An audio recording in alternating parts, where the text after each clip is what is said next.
successful recording. What? Was it recording? Yeah, it was successful, and it was so clear compared to another device that I was using for like 10 years. But anyway. Oh, yes, progress!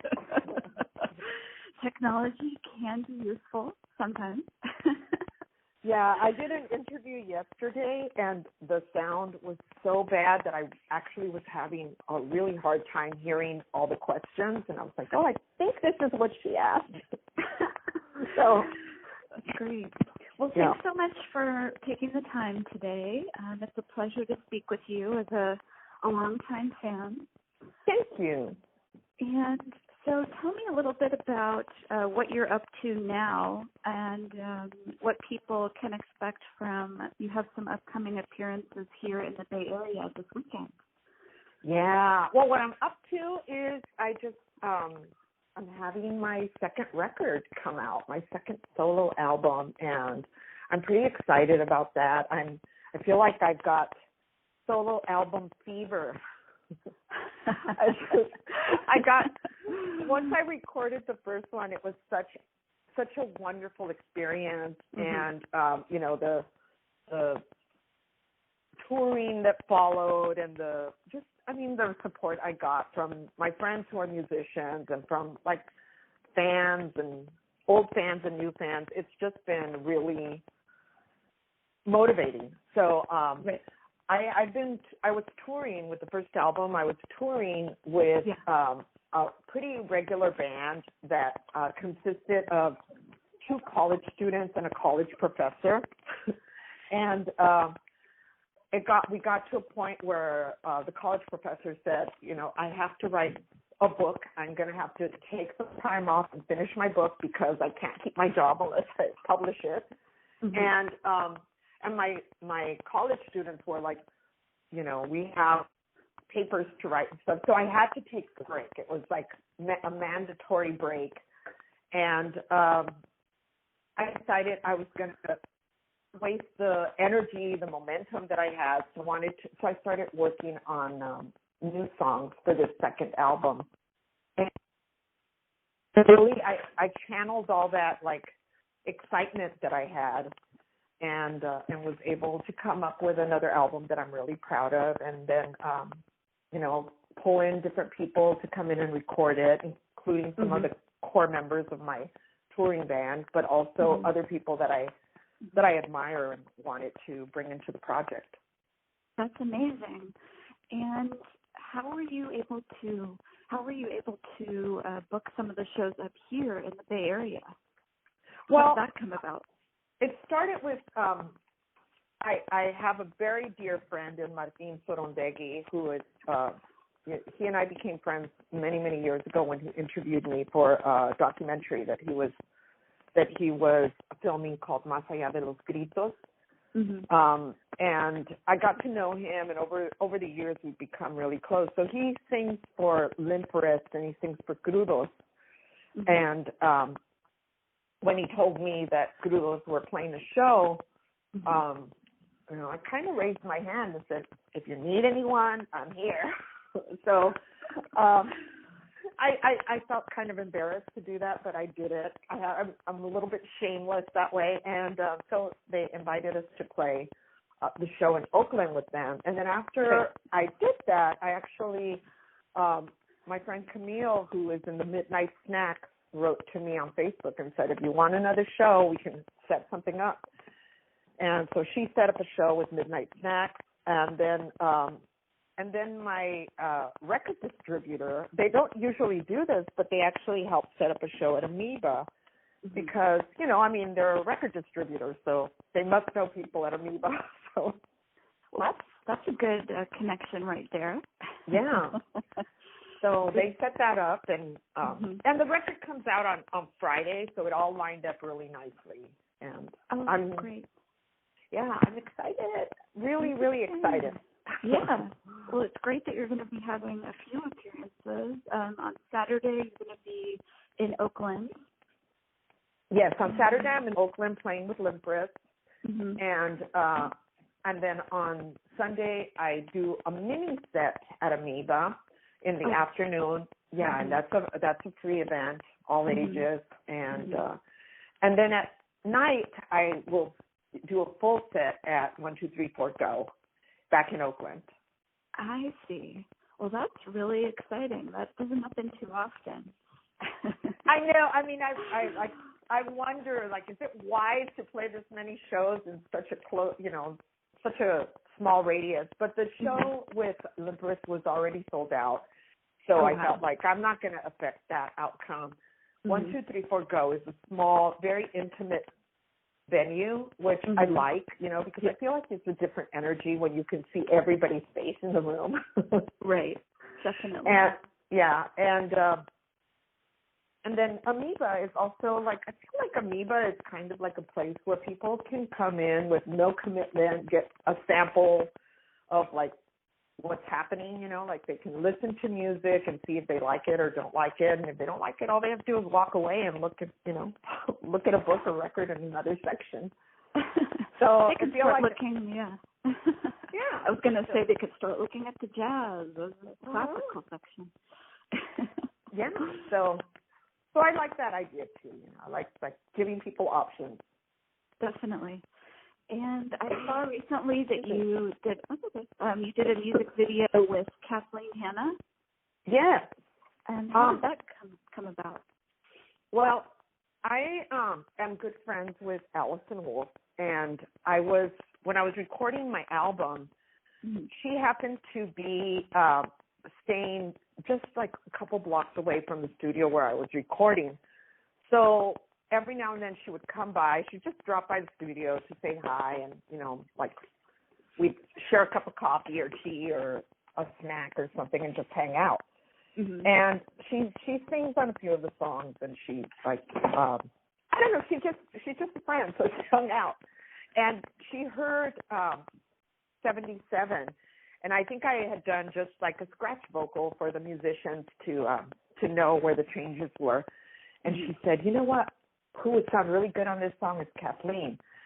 And I'm like, yes, she would. But like, I'd met Kathleen one time at a party, and I didn't know her very well. And of course, I wasn't going to, I don't mind asking Martin because I've known him for years. But to ask Kathleen Hanna to come in and sing on my record, I felt a little intimidated. So I didn't do it. Allison did it for me. Allison called her up and chatted with her, and Kathleen apparently was really enthusiastic. And when she came in, she's like, God, she's so cool. She's just like, whatever you want me to do, I'm good. And then so then I asked her again about doing the video shoot, and again I thought oh, she's so busy. She's always traveling, and she's a mom, and she has a lot on her plate. So I fully expected her to say no, and instead she said, yeah, just tell me when. You never know. And would you say that punk rock was similar and that you never really knew till you tried it? Just put it out there and yeah, absolutely. And it was all about experimentation, all about those alliances, just feeling like, oh, this person's on my wavelength, let's do something together, and sometimes it was very, very spontaneous and very much experimental. Right. So that's the attitude we went in. And then the night, the thing is, when we started thinking about doing this video, which is kind of based on the old movie 9 to 5 with Dolly Parton and Jane Fonda and Lily Tomlin, I thought, well, that is a real elaborate idea. There's going to have to be a big set, and I don't have a budget for that. I raised funds on Kickstarter to do my record, so I don't have any funding for that kind of stuff. But then I met the guy who directs Pancake Mountain at a party again, and he was so cool. He's just like, oh, I'd love to make a video with you. So we started talking to him about, my husband and I started talking to him about this idea of doing a 9 to 5 theme with Allison and Kathleen and myself in the roles of Jane Fonda and Lily Tomlin and Dolly Parton. And he was all about it. And then we thought, oh, and Seth Bogart can be the evil boss. And this was before I even talked to Seth, and we all thought it was, perfect casting. So he agreed to do it. And then the night, he figured out, how to get it done. And the night before we were going to shoot, we had a meeting. And the party that I had been to where I met Scott, I had also met Shirley Manson, and I knew that Scott was friends with her. And I said, well, if Shirley wants to come in and be the office gossip, please tell her she's invited. And this is literally the night before the shoot. And Scott calls me that night at, about 11 o'clock, and he said, Shirley's in. She's showing up tomorrow. It's like, awesome. It sounds like it was a really exciting adventure. Where can people find out more about your music online? What's the best site to look at? Probably my website, AliceBank.com. Mm-hmm. You can look on Don Giovanni too, but I feel like if you're looking for me specifically, you'll find me on. I have my own website, but I also have Facebook and Instagram where people can keep up with me, and Twitter. Yeah. So, how would you compare the music scene back then to the way people are able to do it now? Like, obviously with the advent of the internet and social media and that sort of thing, do you think if that was around back in the day that things would have been different? I definitely think things would have been different. I mean, I feel like we have this community that isn't really bound by location. It's really more about ideas, like feeling like you're in sync with what somebody else is doing artistically and as far as what their goals are. Mm-hmm. And it's different because when I was a teenager living in Hollywood, I was also in sync with that group of people, but we were physically in the same place all the time. So I lived in an apartment building that housed like a whole bunch of punks. We had probably a dozen apartments, and each one had like 2 or 3 punks living in each apartment. Mm-hmm. So it was almost like, a college vibe where you get together at any time of day or night and create something.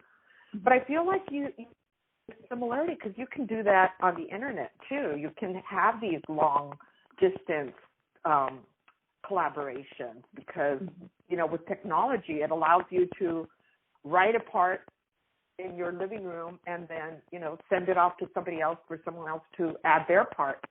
So there's a lot. I do feel that it's much easier to publish and to make your work public now.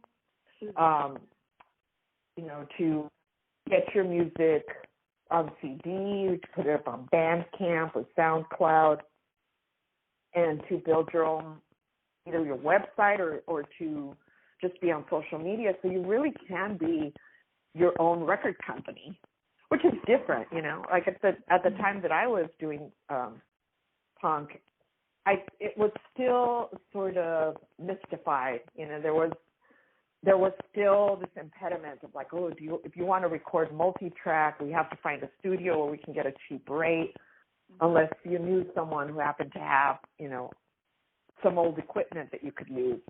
So I think it's much easier now. Are you ever surprised at the reach that you had originally with the Bags and some of your more recent music that you've released? Some of the new music I've released? Mm-hmm. Or new content? I'm never quite sure of what my reach is. I really am,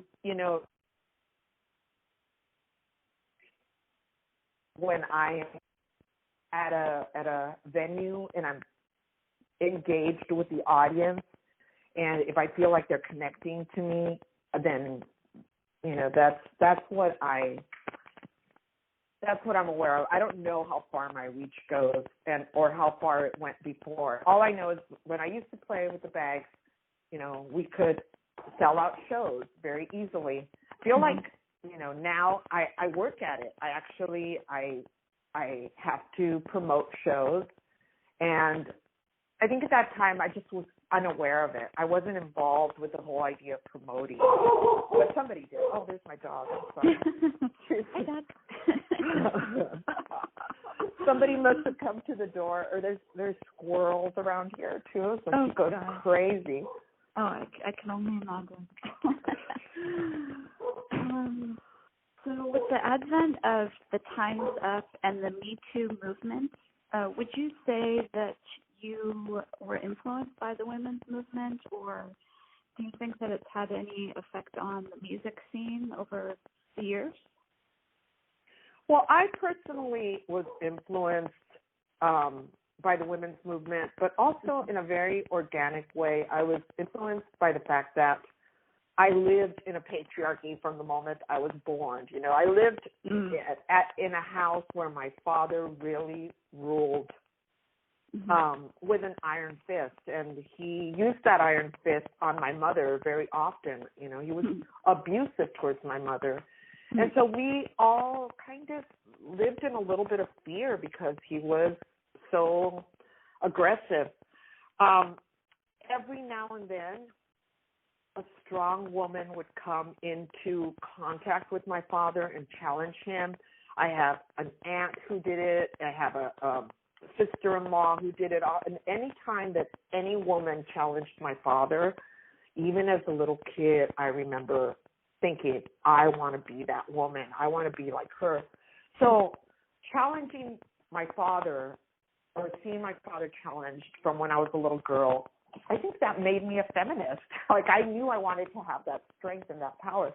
Then as a middle school kid, up when the Battle of the Sexes was happening, the Billie Jean King versus Bobby Riggs tennis match that was highly publicized, right, as the Battle of the Sexes. And I just remember, like, getting so into it, like, really feeling like, this is it. This is going to make a huge difference. And, of course, it didn't make a big difference in my life, but it really helped me focus on, like, things that I saw as, like, and I always tell people that being a feminist is not really about being, it doesn't mean you're pro women or you want women to be above men or you don't like men. It really is just basic equality, So I feel like that's not fair. We're not being treated equal. So let's fix that. But so I was influenced by that, and also, of course, I did, I did get caught up with, like, NOW and the women's movement and the the fight for the Equal Rights Amendment. But I was still a kid, so I wasn't, actively, politically as active as other people who were a little bit older than me. Do you think they'll pass it? I think they should, but I don't know. I wish that they would pass it in my lifetime. Right now, I feel like we're suffering a setback with the current administration, and I feel like our forces are, like, actually consolidating. I feel like we're gaining strength, and we're, like, once again, like, feeling like we need to say we're feminists, because I think for a while a lot of people were under the misconception that we were living in a post-feminist world, but no, now you see who's in power. Now you hear the things that he's saying. And it's important to call yourself a feminist. It's important to stand up and fight for equal treatment. So, absolutely. Yeah. I agree. And what bands are you listening to at the moment? Well, I was fortunate enough to go into the studio with Fatty Cakes and the Puff Pastries. It's a band from Fresno. So melodic, so angry and sweet at the same time. They remind me of, like, Sailor Scouts. They're like like punk rock Sailor Scouts, because they have, like, their lyrics are so smart, and they cut you, but at the same time they cut you, but they give you like a little sweetness with them. So, oh, how sweet. Yeah. They'll cut you while they're singing it in harmony. But so I went into the studio with them and I produced their album. I don't know when the album is coming out, but we did record it and it's mastered and it's ready to be released. So please keep an ear open for Fatty Cakes and the Puff Pastries from Fresno. Fatty Cakes. Yeah. Just to add a little bit to what we were talking about earlier with social media, so this pertains more back to the scenes that were happening back around the punk rock days in the late 70s and early 80s. So the Los Angeles scene was kind of pitted against the New York scene, and you have that one song, We Don't Need the English, where you're talking about the London punk scene. So I'm just wondering how that came into play back then. Well, the West Coast scene is obviously the superior scene. Oh, yeah. Let me say, I think, from my perspective, how I came to know punk rock was through the people making music in New York. Mm-hmm. So I want to give them their props, and I think that I became aware of England after that. But for me, I feel like the scene that was happening in Los Angeles, because that's the one I'm a part of, I feel like it was completely original. I feel like there were a lot of women and queers and people of color that went in, and we kind of were, steering the direction that this scene was moving in. So I never felt like I had to compete with the other scenes.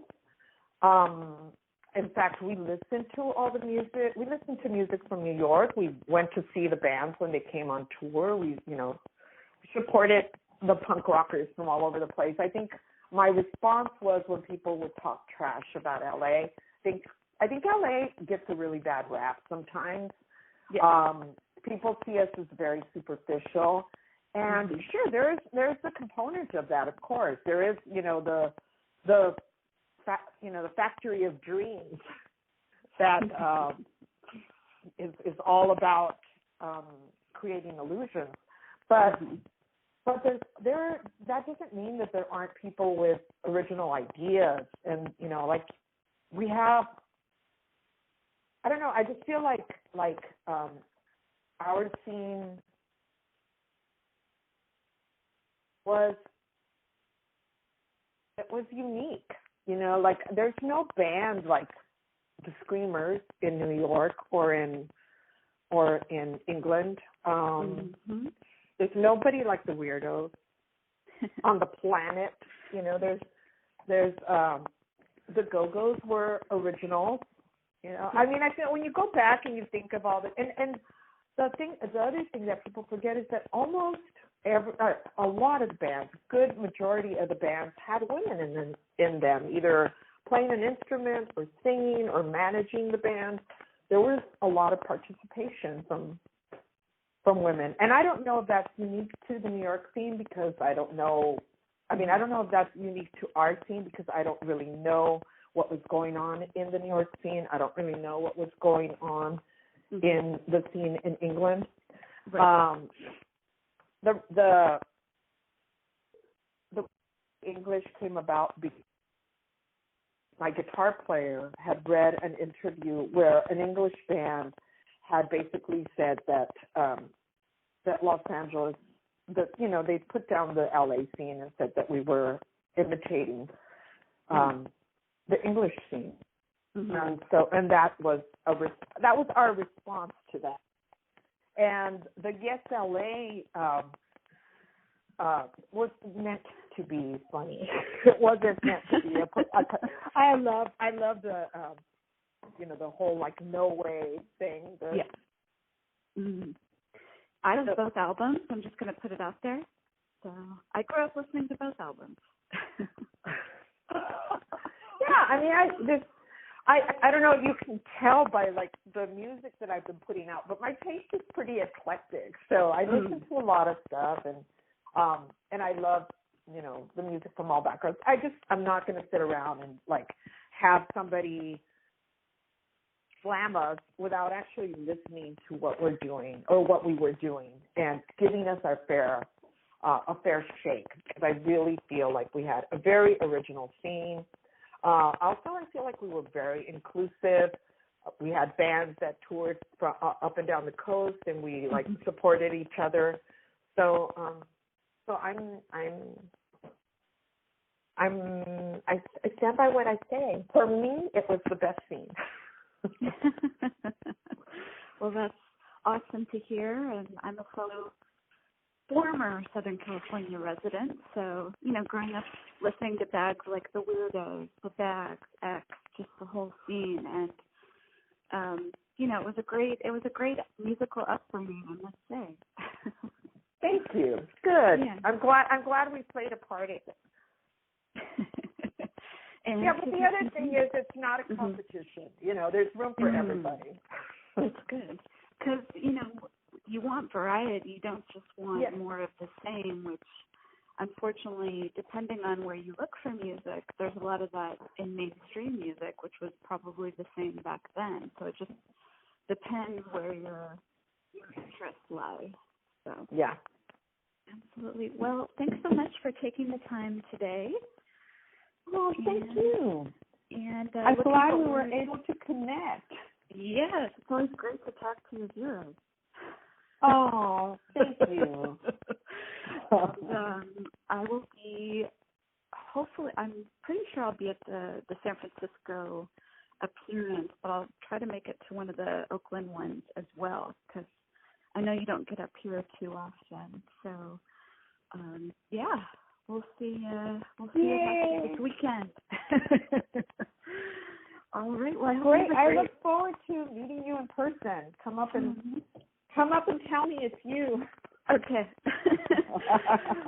I'll be like, it's me, and you'll be like, who the hell is me?